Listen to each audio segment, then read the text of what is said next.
Good evening, everybody, and welcome to Out of the Woods for January. My name's Jenny Totten. I am our youth education director and kind of the grants person for Future Generations University. I'm our host this evening, and we'll introduce these two lovely gentlemen and then take it away. So tonight, you guys are learning about 3/16 and sanitation. And give me half a second to pull up bios and we will get started. So let me find them.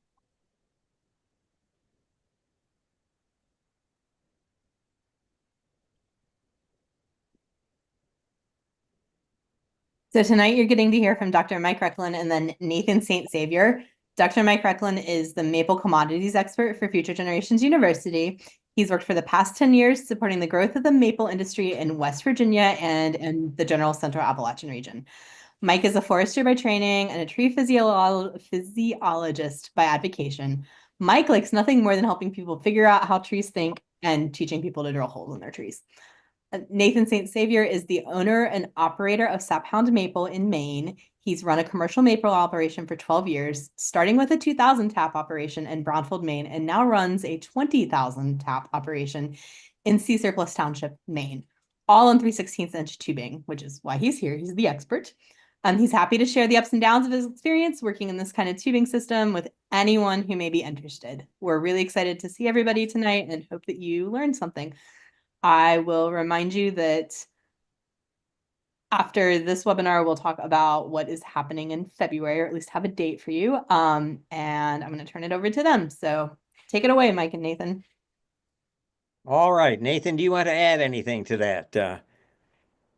Not really. Just hello down West Virginia.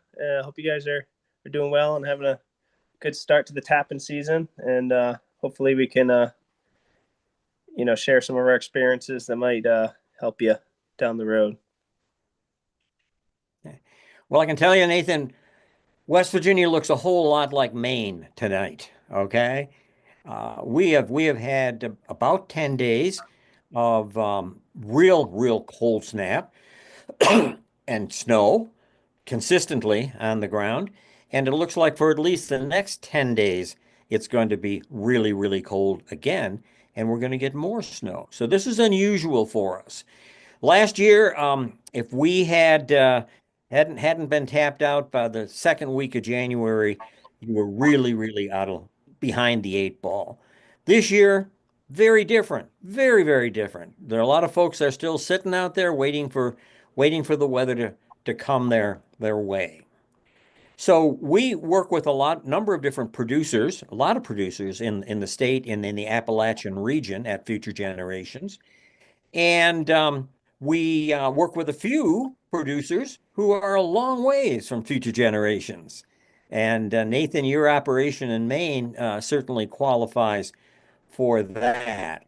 And the reason is that as we started looking at research into 3/16 tubing and making it work better, having folks in various geographic regions testing and working with the procedures we're coming up can be very helpful. So tonight we're going to talk about making 3/16 work. West Virginia is a 3/16 state. 80+% of our producers are on 3/16 tubing. And we're going to first talk about what it's like and how to make this work after the honeymoon. And you'll see what I mean here in the next couple slides by that after the honeymoon comment. Okay. So, why do people get into 3/16? Why is it so popular in West Virginia? Okay. One is it's cheaper. On the 3/16 tubing itself, you can you spend the same amount of money for 1,000 feet of 3/16 that would cost you for 500 feet of the larger diameter, smaller versus larger diameter we're talking about here, the bottom tubing in there of 5/16. Nathan's going to tell you also you don't have to put in as many main lines, okay? And that saves money. So there's savings there. Secondly, it has energy savings and environmental considerations, okay? People got into 3/16 tubing in West Virginia because you can develop a natural vacuum on the lines, increasing your sap production without having a power pole or without a generator you have to feed fuel into. All right. Well, that's a really big thing if you're in a mountainous state like we are, and a state that has a lot of nice maple, but it isn't anywhere near a power pole. It's really back on off the line. Environmental considerations, you're using less material, your carbon footprint is low because you're not using electricity or gas or diesel or propane to run your well, you can use still propane, but to run your vacuum pumps. And some people feel it's easier to install. All right. And Nathan can talk a little bit about that. Now, besides to get these benefits, all you need is slope. Okay. To get the promise of natural vacuum, the key is having enough slope. I can tell you, West Virginia has a lot of slope. Okay, we down here will have a 40 or even 50+% slope, dropping 100 feet on a lot of our areas. So slope is not a problem for us. Now Nathan's going to tell you how you can augment slope with a vacuum pump and gain add some of those benefits listed above. In West Virginia, it was love at first sight. This is the mountain state. We got slope. We could collect sap in buckets. We could use 5/16 tubing and just collect the sap, but we couldn't get the advantages of vacuum. And suddenly, this guy out of Vermont, Proctor Maple Research Center, Tim Wilmot, comes up with this way. It's going to give us all the advantages of a full-scale vacuum system without the added expenses. It was great. Everybody went on to 3/16 in West Virginia. Okay, not everybody, but the vast majority of our producers adapted it. Tim Wilmot came down, gave a workshop. I call him the prophet of 3/16. And there has not been a lot of 5/16 tubing sold in the state since, because we're so well adapted for this technology. But okay, all is good, but, and there's always a but. Producers found that after the third year, sometimes after the second year, their production dropped pretty dramatically. All of a sudden, even though the weather was good, and we always blame the weather if we don't produce enough syrup, or sap, even though the weather was perfect, the production just wasn't what it used to be, okay? Something's going on here. It was so good 2 years ago, and this year, my trees just aren't producing. What's going on, okay? And then, after those first couple of years, producers started to realize that some of their lines were clogged. They could see the sap sitting there, but it wasn't running downhill. It was just sitting in those lines. And we got some numbers up here. A 5/16 tubing has 0.077 square inches of area. A 3/16 has 0.028 square inches of area. Okay, cross-sectional area. That's a lot less. Okay, and when you start then running it through, tubing adapters and fittings, it drops down to 0.012, half of the diameter of the tubing. And suddenly we started to see clogging of these adapters in association with greatly reduced sap loads, okay, sap production. And this led to some frustrations, as you can imagine. And people started tearing it out, okay? That just taking it out. This doesn't work. It was a good idea, but it didn't work. For our Central Appalachian region, this would be a disaster. It would be going backwards, okay? We can't just tear it out because we can't just put in bigger system, 5/16 system, with where the woods are. So future generations decided we were going to begin work to try to figure out how to make it work, what do we need to do if it works so well the first year? What do we need to do to keep that production up? Okay. And as we said earlier, all you need is slope and plenty of it for the promise of natural vacuum. This is a 58% slope here. Okay, that drops 58 feet of vertical change, elevation change in 100 feet.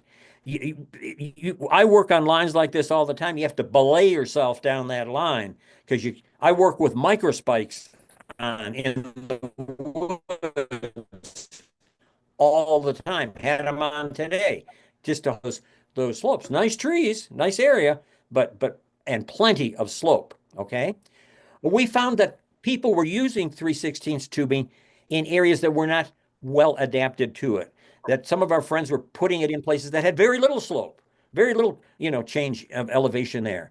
And that was problem because you need that slope to get that promise. So that was an initial problem. Um, and sometimes it gets very complex, okay? When you have a line, you're running lines that have plenty of slope, and then suddenly the slope disappears into a flat as it runs along a flat trying to get to your sugar house. Now, what we know, okay, intuitively, particularly over a paddler, is you got plenty of slope, the water runs really quickly. It's white water, okay? And it's moving through those tubes really quickly. And when you don't have plenty of slope, it's flat water, okay? It's quiescent water. The water's not moving very fast. Likewise in your tubing, okay? If you've got an area that started off with plenty of slope and then the slope decreased, it slows down the rate of movement of sap and starts to build sap back up in those lines. So this is the problem that we have to address in order to make it work. We need the slope and we need to address the issue of plenty and then relatively less. Okay. And this led to plenty of questions about how to really well design a good 3/16 system in these conditions. Now, folks who work with 5/16 systems, they go to the New York State Maple Tubing and Vacuum System Notebook, the Bible, if you will, of putting together a a system with a vacuum pump release, all the physics and all the engineering to do that.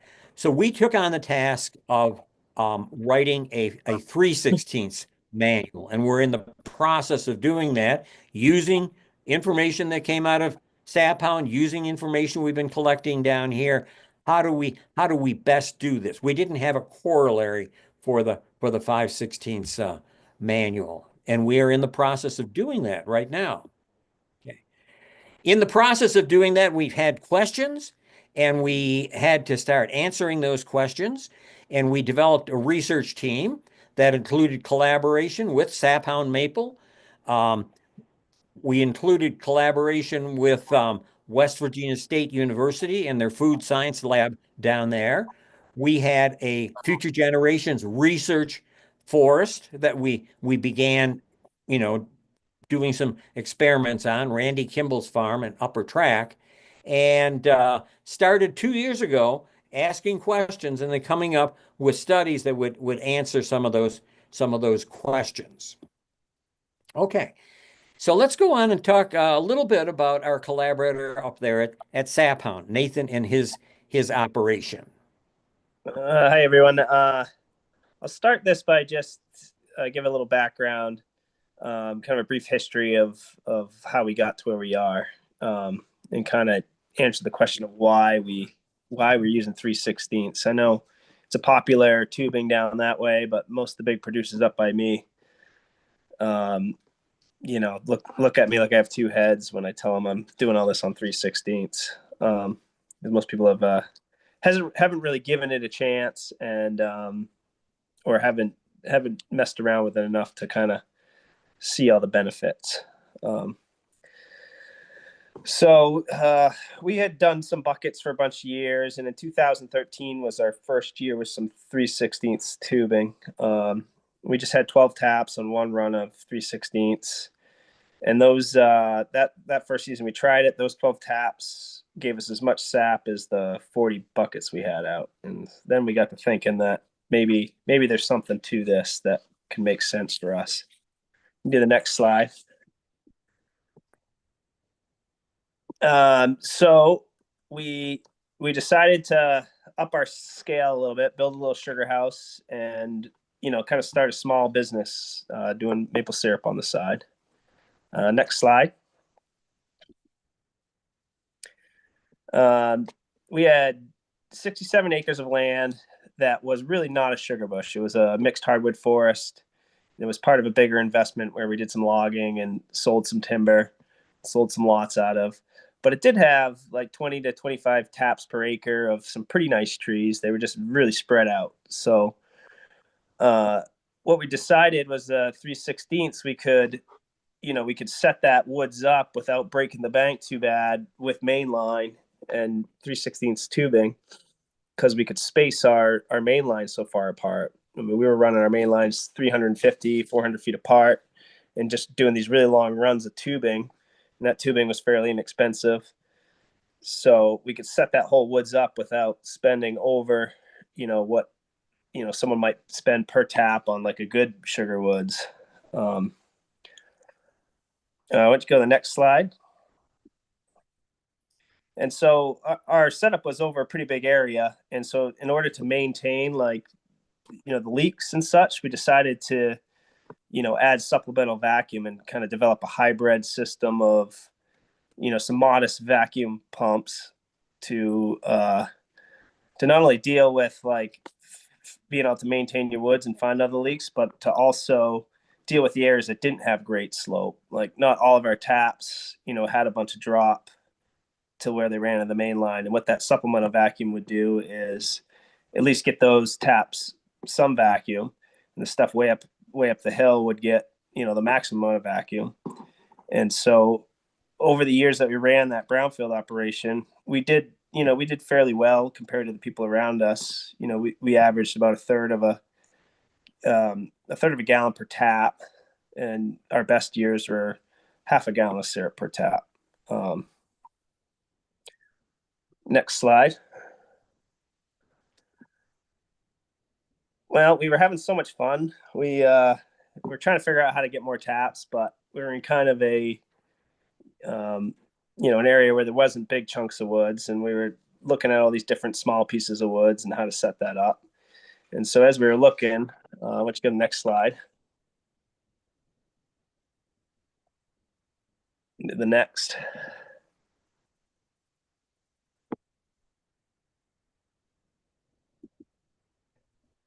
Oh, there we are.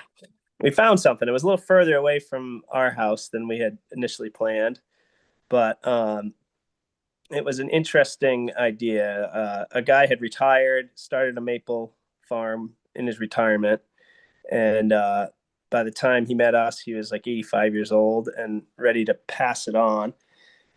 And so what was there infrastructure-wise really wasn't much, but it was a lot more trees than we'd ever seen. I mean, there's sections of that woods that are over 100 taps per acre. The average is probably like 85 taps an acre, and a massive tract of 350 acres.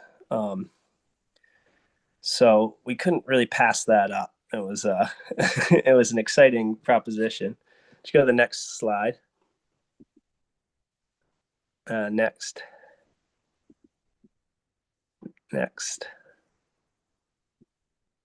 This is just an overview of kind of the map of where we were. We kind of skipped over that. I'll just move on. I can go back to it. Yeah, go back. You go back. Yeah. So you can see that red dot is our brownfield operation. The yellow dot, the upper dot, is our operation in Sea Surplus. Sea Surplus is a township, and we are the only residents in that township. And it's out there a little ways. It's kind of the western mountains of Maine, right on the edge of the White Mountains in New Hampshire. And we're located about 1,700 feet above sea level is our sugar house, and the top of the sugar bush is 2,600. So it's a little more wintry here than a lot of places around, just because of the elevation and how the snow comes out of the White Mountains. Why don't you go to the next slide? So like I said, there wasn't much infrastructure there that was worth keeping as far as like getting a maple operation started. So we really kind of had a clean slate on what we were going to do. And we had at this point, we'd had like, 5 or 6 years experience with 3/16 and thought we were doing fairly well with it, but we knew we wanted a big setup. And we started trying to price out, doing it with 5/16 like most of the big producers around here do, or doing it with 3/16.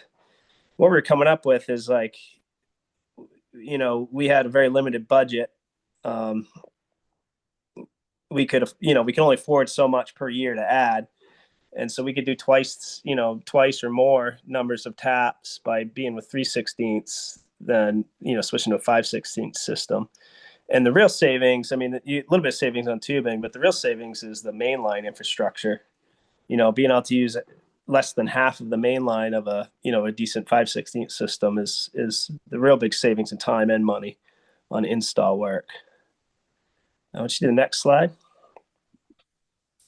So the tent, that was my living situation for the first off season. So hence our budget constraints. So yeah, I should do the next slide.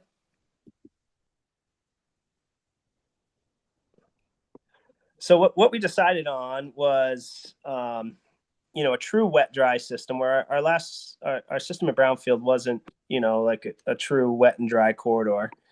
And we decided to break it up into 4 large corridors, with 2/2 inch wet dry conductor lines and 1-inch main lines. And we did those main lines every 200 to 300 feet apart, so a little bit closer together, just to kind of deal with the densities of taps we were doing. And most of our runs of tubing are average maybe 10 to 12 taps, but we have as little as 1 on some and as many as probably 35. So it varies, and it can run well either way. Let's go next slide. Next. So this is a little bit of a breakdown of our build out at C Surplus. In 2018, we mostly just used some of the old main lines that existed here, but added a little bit of new 3/16 and didn't have any supplemental vacuum because the main lines just weren't good enough shape to do it. And then that, because I bought it in January, and we ran that first season, that 2018, with mostly old stuff. Then that next summer, we did a fairly good build out and got 8,000 taps in with 1 corridor. And then kind of just built from there. And then this coming season, we'll be at 21,000 taps. We kept pretty good tabs of what it cost us. And we ended up getting this install done for about $8.20 per tap.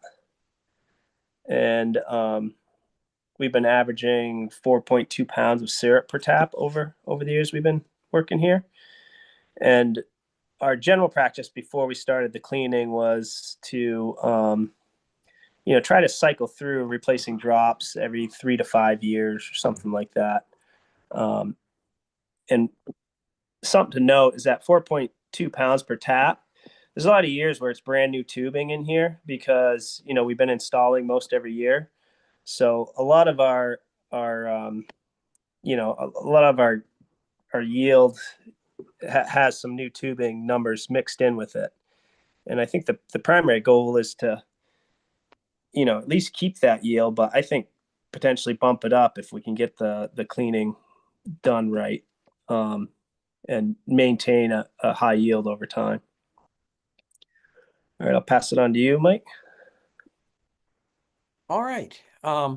So we ran into Sap Hound. Obviously, we're interested in a big production unit, okay, on 3/16. We were also interested in them because when our season is over, we ask some questions, we do some research. Our season is over, and we say, hey, wouldn't it be nice to know that? So we call up Sap Hound because when our season is over, they're just starting, and they can ask the questions and gather the data that takes us to the next level. So we've been doing this 3 years, but we've had 6 years worth of data when you figure that we're getting 3 out of West Virginia and 3 seasons out of our friends up in Maine. So in our area where we're doing our research, our sanitation research, we are comparing 2 lines, and on the far left there's some color coding to the lines. There are 6 lines on there. 2 lines every year are new. 2 lines every year are 1-year-old and sanitized, and 2 lines every year are 1-year-old and unsanitized. So in our studies, we can compare new lines to sanitized lines to unsanitized lines. And the first year we did both the spring and fall sanitation, and we used 600 parts per million of calcium hypochlorite, and we had a contact time for at least 1 hour. Okay. Calcium hypochlorite is pool shock. Okay. But we had a contact time of 1 hour on that, on the study. Okay. We was sending samples down to our friends at West Virginia State every week to analyze the microbial growth in those sap lines. Okay. And on the left here looks at our sanitized, unsanitized, and sanitized, unsanitized, and lines here, okay? For 3 different types of microbes: mold and yeast, microbial group called Pseudomonas, which is very, very common in sap, and then another microbial group called psychotropic, which are microbes that grow in relatively cold climates.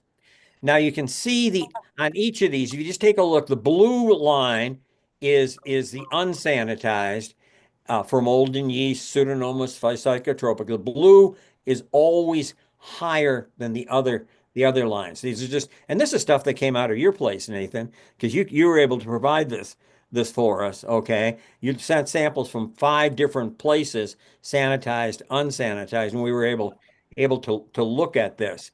And the confusing part of this for most normal human beings is that the scale on the side is logarithmic. I know that gives you, chills on your back when you think of having to do logarithms in algebra class, okay? We'll explain a little bit graphically what that means. But the blue line is a hell of a lot bigger than the other lines if it was not on a logarithmic scale. And if you look at the photographs of electron micrographs on the right-hand side of the slide, you can see on the top one the buildup at the end of the season of microbes, just the mass of microbial growth on those lines. On the sanitized lines, you see how that is much less. Okay, so we're gonna look at some more information here. The take-home message on each of these slides, the take-home message for that last one is basically it says, look, sanitizing tubing does reduce the microbial load. We get rid of a lot of those microbes by running this calcium hypochlorite at this concentration for this contact time. Yes, it eliminates a lot of microbes. Okay. This looks at the 23 season, which was just a baseline season. We didn't do anything to the lines. They're all basically new lines. And then looks at the 24 season, the microbial growth through these lines. And I put this on here because you think, oh, there's a lot of colors and numbers. What does that all mean? Take a look at week 5, mold and yeast only.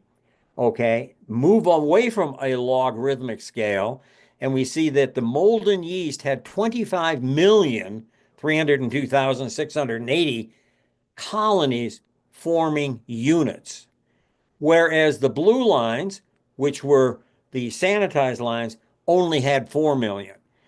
Okay, so the difference between 25 million and 4 million at week 5 in this study, that's a lot. Okay, sanitizing your lines keeps those microbes, mold and yeast in this case, way down. Something we want to see. All right. If we look at the microbial load in tubing, you can see that it increases as you go through the season. The message here is take a look at the top photograph. That's what this line looked like at the end of the sap season. You can see the crud in that line. After sanitation, look at the bottom photograph. It's basically cleaned out. You can get those lines nice and clean if you sanitize them. If you don't, you're going into the next season with a line that looks like that, the top one. Not a good place to start. Take home message, tubing microbial mass builds up throughout the season. Okay. And that's why sanitizing your lines not only increases the quality of your sap because you don't have all those microbes in it at the end of the season, but it also lengthens the season. Whereas the non-sanitized lines have already stopped production, the sanitized lines will give you an additional week or so, depending on weather, of production in that season. Okay. So we also looked at spouts. All right. Nathan's operation is too big to mess with spouts. And Nathan and I went back and forth on that when I was up there. Smaller operations can have a positive impact by sanitizing your spouts. Take a look at the graphs here.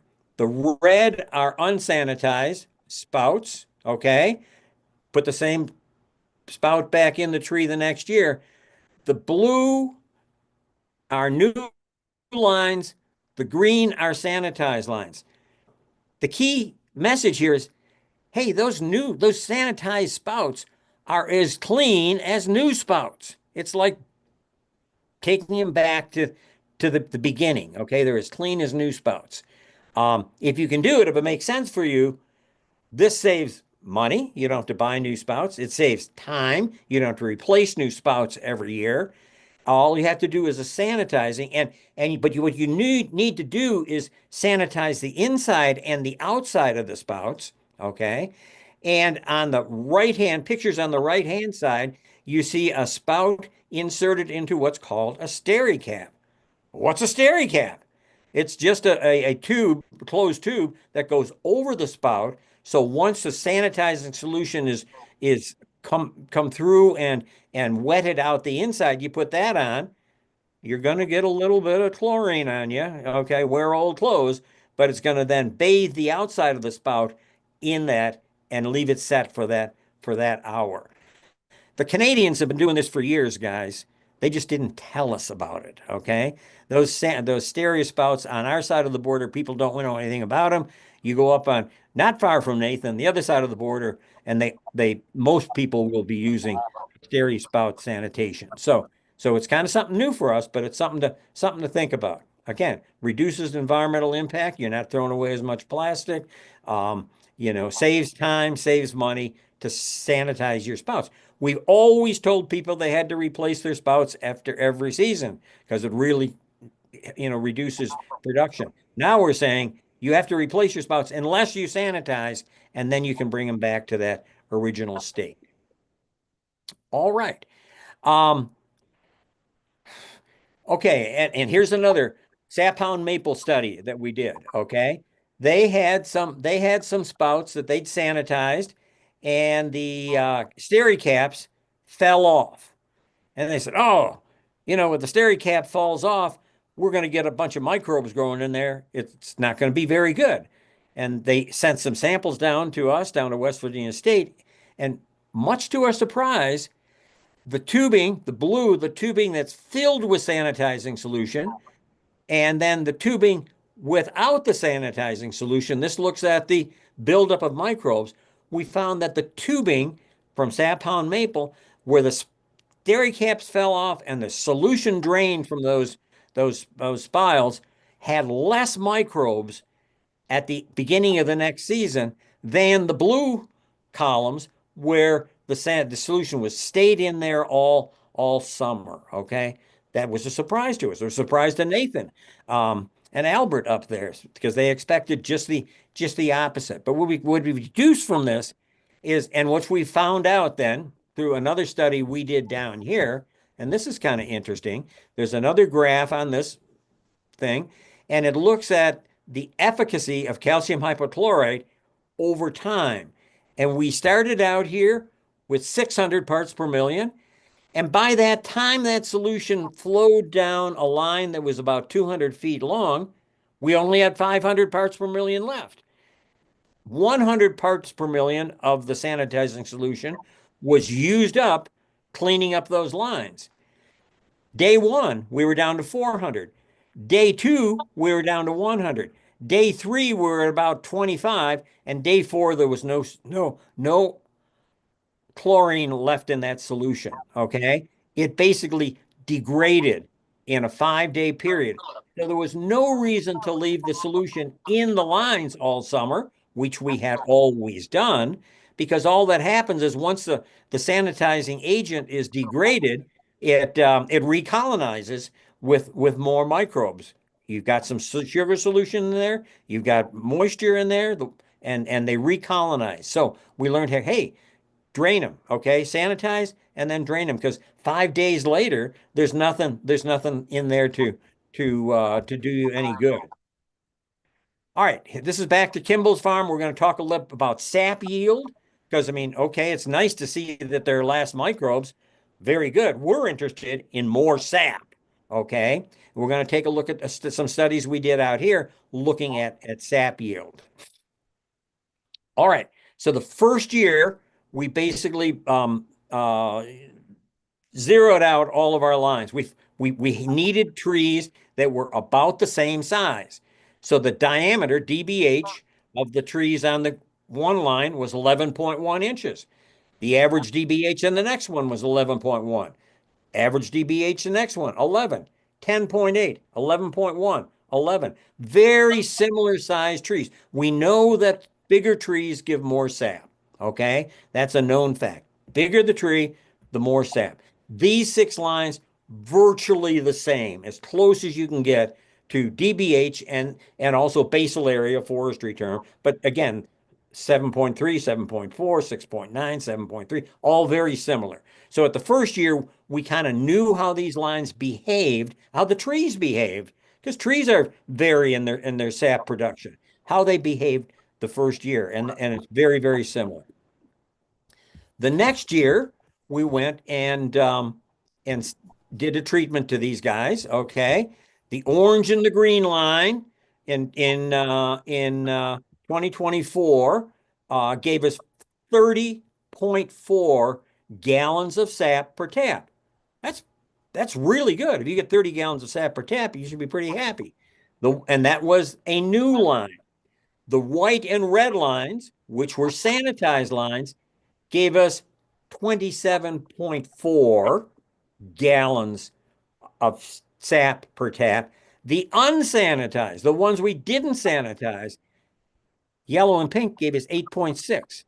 8.6 is a lot less than 30.4. Okay. It's a lot less than 27.4. And here I just took the average and said the first 2 lines, 38% over the average. The second 2 lines, 23% over the average. The last 2 lines, 61% under the average. Okay, that's why people start ripping this stuff out, because suddenly, you started off getting 30 gallons per tap and you're really happy, but now I'm only getting 8. I'm not really happy, okay? But you can get back to almost that same point of a new line, 27, almost as good as brand new lines with sanitation. Now, just this last week, there's been a parallel study being done at WVU, West Virginia University, and they had almost identical percentages of increase and decrease. Their unsanitized lines were way down, and they're new for their lines. They're new, and their sanitized lines were virtually the same, within a decimal point of the same. So that's added, verification that this is really a useful and effective treatment for your lines. All right, let's see how Nathan goes about doing this sanitation magic. All right. Well, I'll start by just trying to give you a little perspective of what we have to do. Currently, we're tapped on maybe 275 acres or so. And we probably have a total of about 160 miles of tubing and main line. And so, out of that 160 miles, most of it's tubing. Most of it would need the sanitization. And we have about 900 feet of vertical drop from the bottom to the top. And so to come up with a way to do this all was a little bit of a challenge. But I'll try to walk you through what we do, and maybe you'll have some questions about it because I'm sure I won't remember every detail. So we started by digging some ponds up near the top of the mountain so we'd have water up the hill. We siphon out of those ponds into some poly totes that you can see there. And we're doing the same as Mike did with 600 parts per million of the food grade calcium hypochlorite. And we're just using those tanks to mix our solution and then feed it into our existing mainline infrastructure. Next slide. So we mostly are just using our sap collection infrastructure to get our solution around the mountains there that we're tapped in. A couple things we did have to add were some valves in our 2-inch corridors, because if we didn't break up the elevation drop, it would have been like 240 psi down at the bottom once we filled everything up to get the solution out. And that would have started blowing everything apart. So we sort of break that up every, maybe every 300 feet of vertical drop, and that can, the mainline infrastructure can handle that sort of pressure. Just go to the next slide. So this little drawing is kind of just a little portion of our woods kind of blown up. So you can see the pond at the top left of the photo. That's just siphoning into the tanks. Then we're just gravity feeding from that pond into the tanks and gravity feeding into our mainline infrastructure. And the two center lines would be like our 2-inch corridor. And we are just backing up the solution, a little ways above the section that we're pulling. Like you have to be, picture where your highest tap is. You want to be a good, 20 to 30 vertical feet over the top of where your highest tap is that you're trying to pull. And once we get that solution kind of backed up the 2-inch high enough, we would like open the mainline valve, which are there for leak checking and such as it comes into our 2-inch corridor. And that's sending the pressurized solution from gravity power out our main line. And then we usually do this in teams of 2, where one person will be, take the lead and just pop the tap run, the top tap of each run of tubing, just pop it and let it dangle open, and have the second person tailing him to, make sure there's chlorine solution coming up and you've pushed out all the old sap in the air, and then putting the sandy cap on the very top spout. And we'll do that all the way across to the outer end. And then we start pulling up and down the runs of tubing with the same idea. You're just like popping each spout out of the tree, waiting a second or two for the chlorine to come out, and then capping it. We like to, start at the far end, because sometimes you can have a little bit too much pressure and it'll blow some of the caps off. And, your pressure is a little less out at the far end. So if you start at the far end, you have enough to get it done. And as you're coming in, your pressure might be a little bit high. And, to estimate, I'd imagine, for our main lines, like 40 to 60 PSI is kind of the sweet spot where you have enough pressure to get out to the end, but it's not blasting caps off. And we actually will do this, then we repeat that process like the 65 or so times for all of our different main lines out in the woods. And then we come back through kind of draining out the system. And when we drain it, we just cut off the spouts. Even though they are sanitized now, if we left them on, we find that the tubing doesn't drain the solution all the way. So you'd always keep a little bit of solution in that spout, and right at the end of the tubing, like right where you wouldn't want it, for microbial growth to start again. But when you cut off the spout, the tubing kind of can drain pretty dry, and that'll like help keep the microbial loads down over the summer months. Next slide. So I did a little breakdown on, we try to keep pretty close numbers of what it actually costs us to get that cleaning done.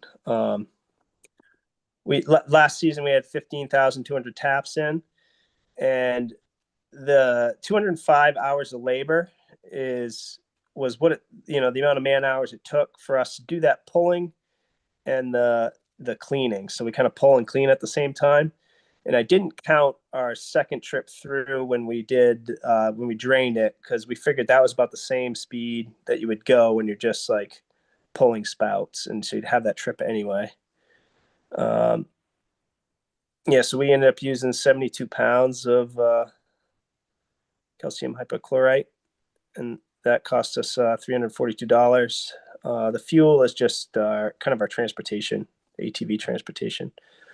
And so what it ended up costing us is about 30 cents a tap to clean it.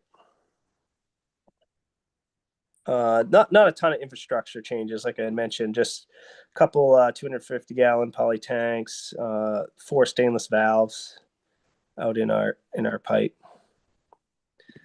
Next slide.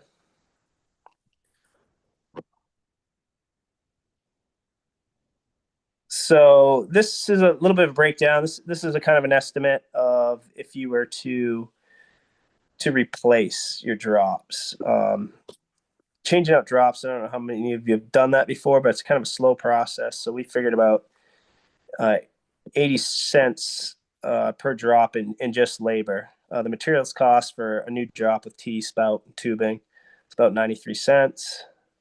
A little more fuel because you're driving up and down the mountain a lot. And so that came out to $1.74 per tap. And our old method was to just do this every 3 to 5 years whenever we could fit it in, and you would get a bump for at least that next year, and maybe help out for a couple of years. But really, I think if you were trying to, why don't you go to the next slide? If you're trying to really compare it on what they would do, you would talk about that replacement cost every year to get the same value as the sanitizing. And so, if you look down these two lines, they're just side by side of the cost to sanitize and replace, it would cost, let's see, $26,416 to replace them all each year versus the $4,500 to clean it. So, to me, it's financially, it's a much better route on the cleaning front. Next slide.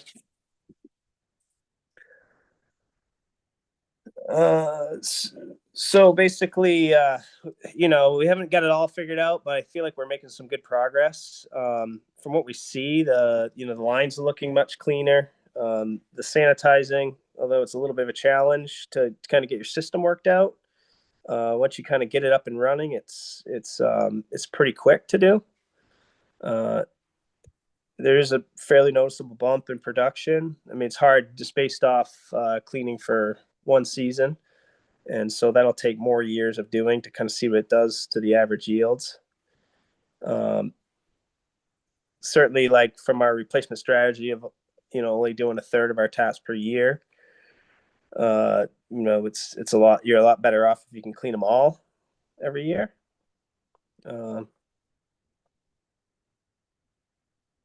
I think I don't know. We probably open it up for questions. I'm sure I left out some things that some people might want to know. Yeah, so it looks like we've got a couple of questions in the chat already, and I'll just tell people what their options are to pose a question. So as other folks have already done, you are welcome to just type your question into the chat, and then I will ask it to our panelists.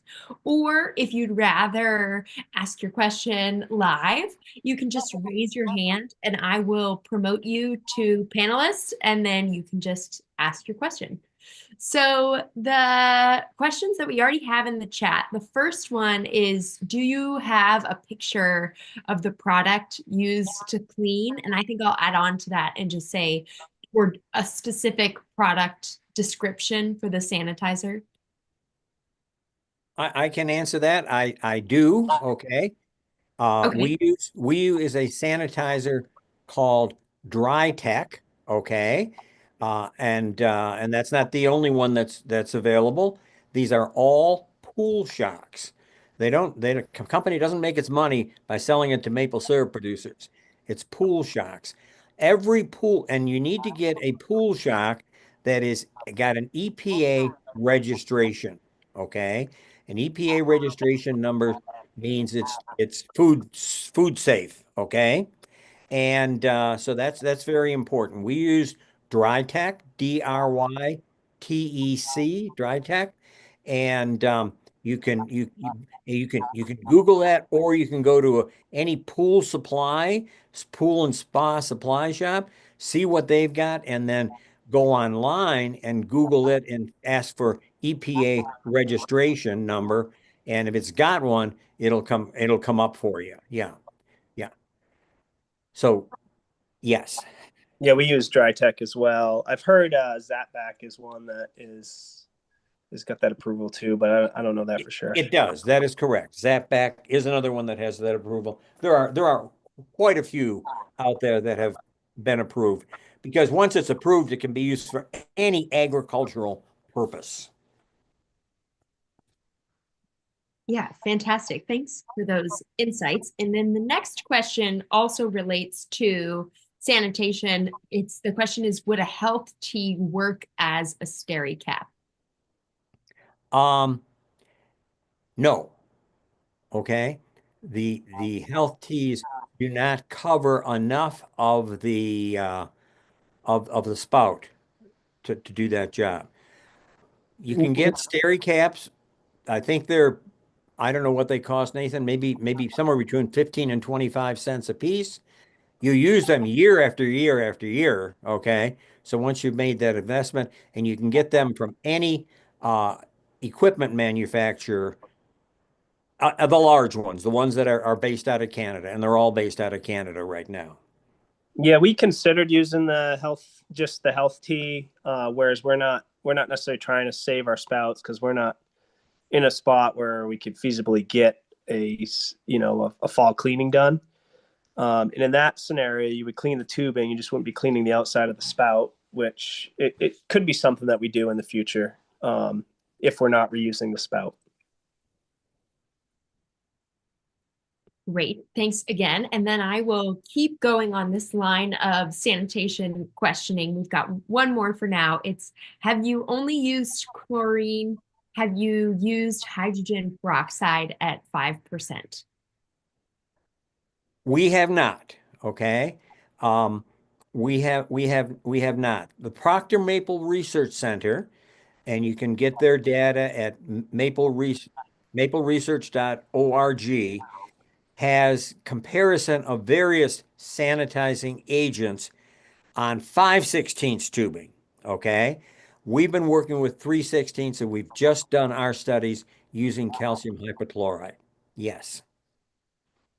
Yeah, and I haven't used any hydrogen peroxide, but I have looked at some of the research numbers on the stuff that UVM and Cornell have done with the hydrogen peroxide, and it just didn't look as effective as the calcium hypochlorite that we're using. Okay, good to know. And then while you all were giving that answer, another question came in, and I also related to sanitation. So using the sanitation, do you let the first sap run just run on the ground the following year? Is there any worry about residual chemicals getting into that sap? That is somewhat debatable, okay? And I debate my friend Abby on it all the time. But the best practice is to let the first sap run on the ground. You're losing that first spurt of sap, but you're gaining a lot of additional sap. Nathan, that's what you guys do, correct? Yeah, we do that. And we do that regardless of, before we clean too, because generally if you didn't clean, that first run of sap is so full of mold and yeast and chunks of wood chips. It wasn't something we were bothering to process. So it's not like an added loss from the cleaning for us because we were doing that anyway. All right. Thanks. So we'll jump back up to a question about vacuum levels and some other elements of production. So it's 3 different questions. First one is, what was your vacuum level on the lines? And then the next one is, do you use monitors? And then the third one is, how often are you leak checking?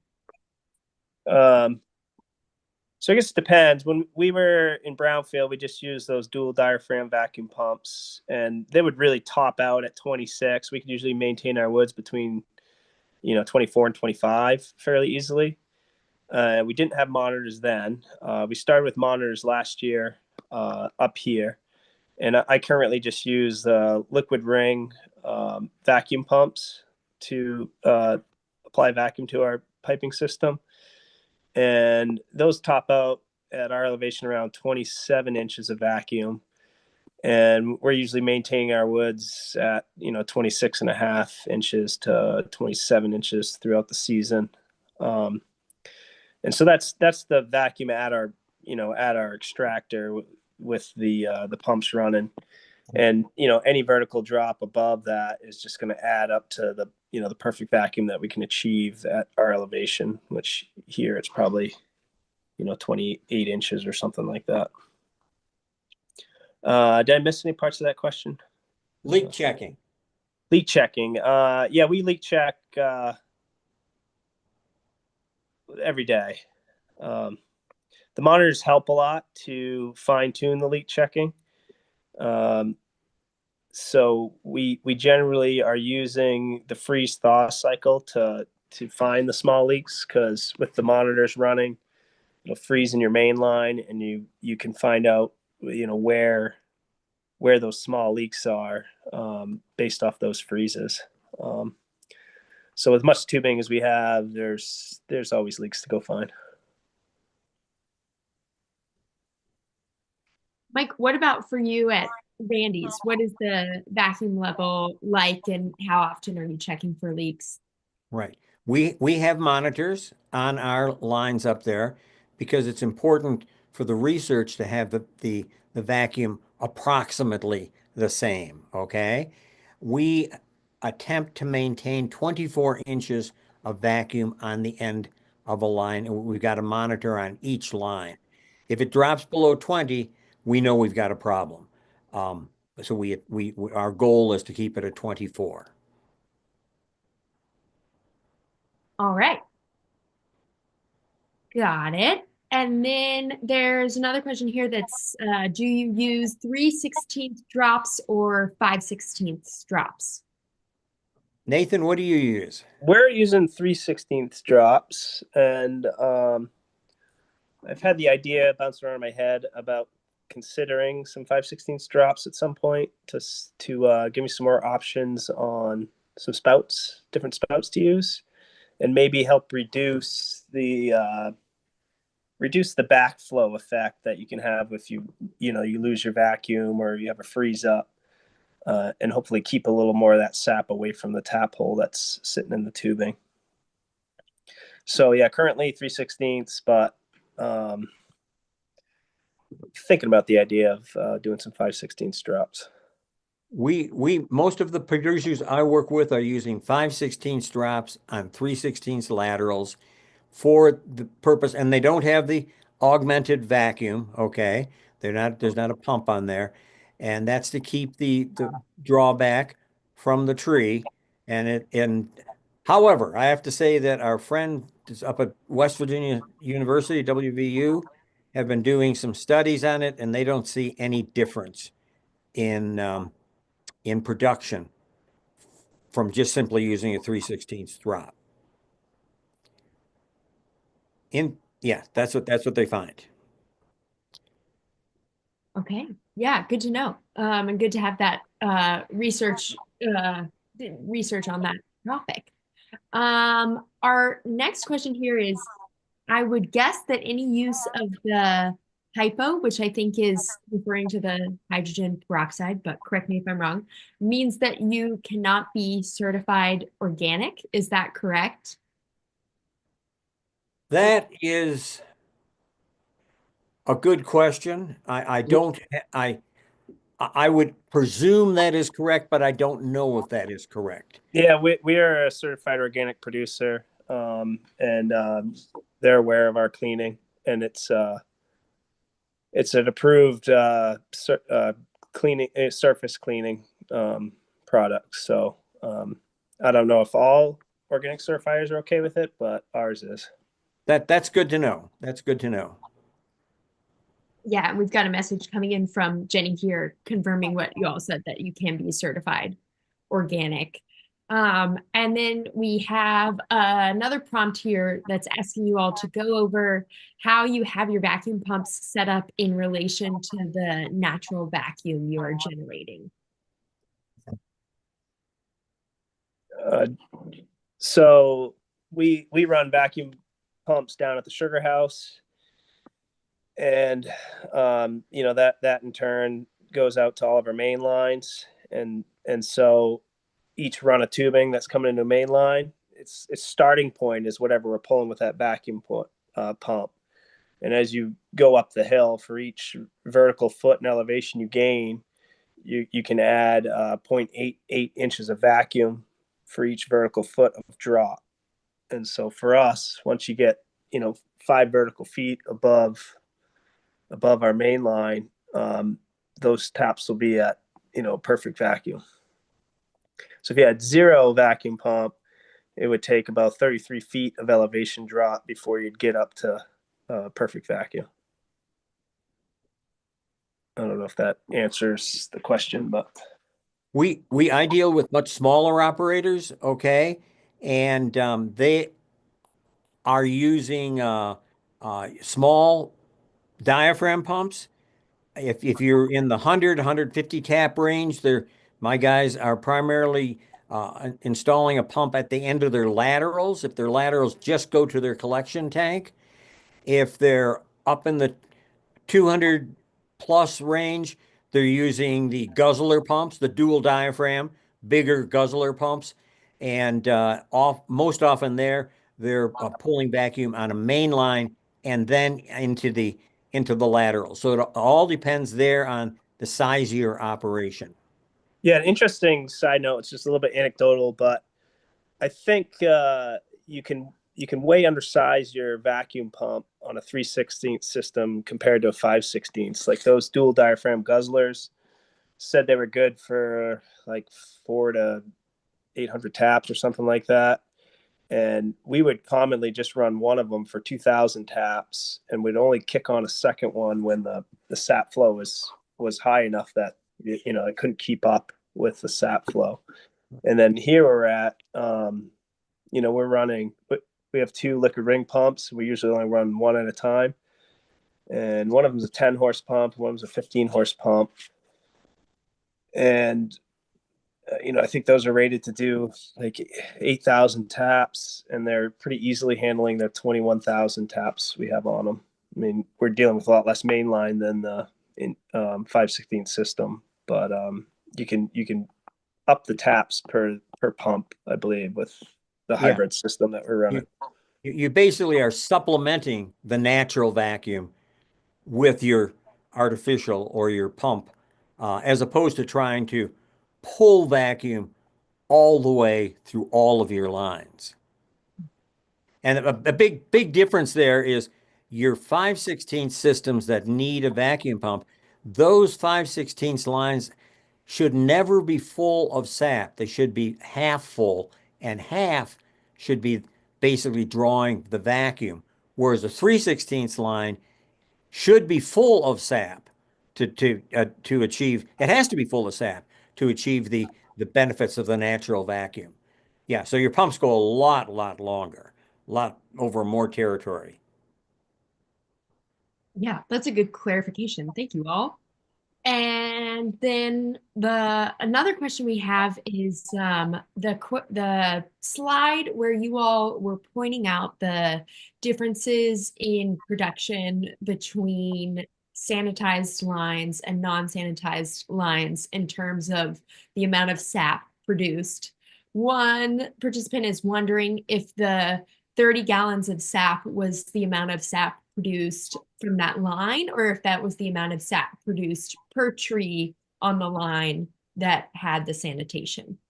All those were per tree values. So last year he was getting 30 gallons per tap per tree.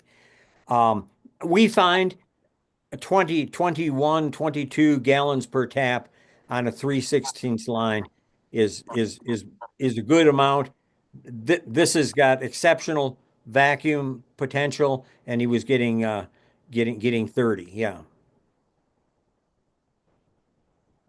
Okay. Well, that is all the questions that we have for now, but I'll give folks a minute or so more if you want to pose more questions in the chat and the Q&A, and just take time to wrap up and say thank you to our panelists for all the insights that you all shared about 3/16 tubing. I am Margaret Dunn, and I work on the FGU team as the Youth Education Associate. So I do less with the research side of things, but got the opportunity to help Mike in the field last fall. So much fun, and it's great to get a broader picture of the whole project.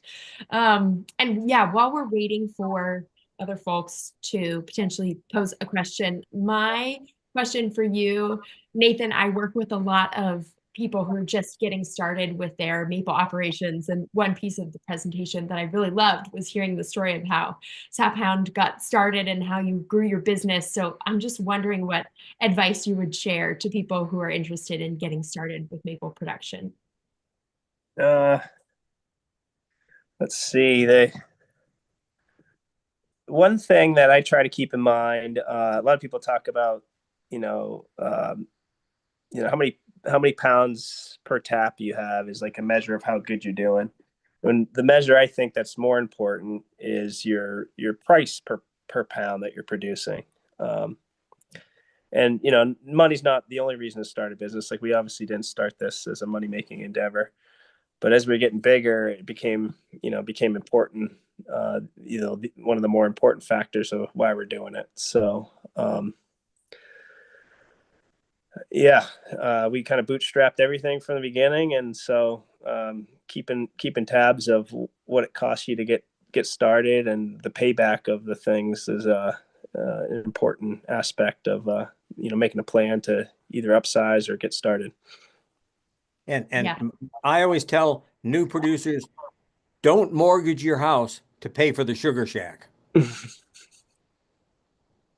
I think that's great advice and pairs very well with Nathan's advice of keep track of the finances and don't get in over your head. Yeah, there's a lot of ways to spend money, not a ton to make it. Good to know at the beginning of the process, for sure. And another piece of advice, have fun. Okay? Nathan continued on because he was having fun. He was enjoying it. I'm trying to become maple retired. It's it's a work in progress. Well, good luck with that. And thank you both again for joining tonight's webinar as panelists. And with that, we will end the webinar and say good night and goodbye to everybody. Thank you so much for coming and for your great questions. Yep, it was wonderful to be here. Thank you. Thank you for having us.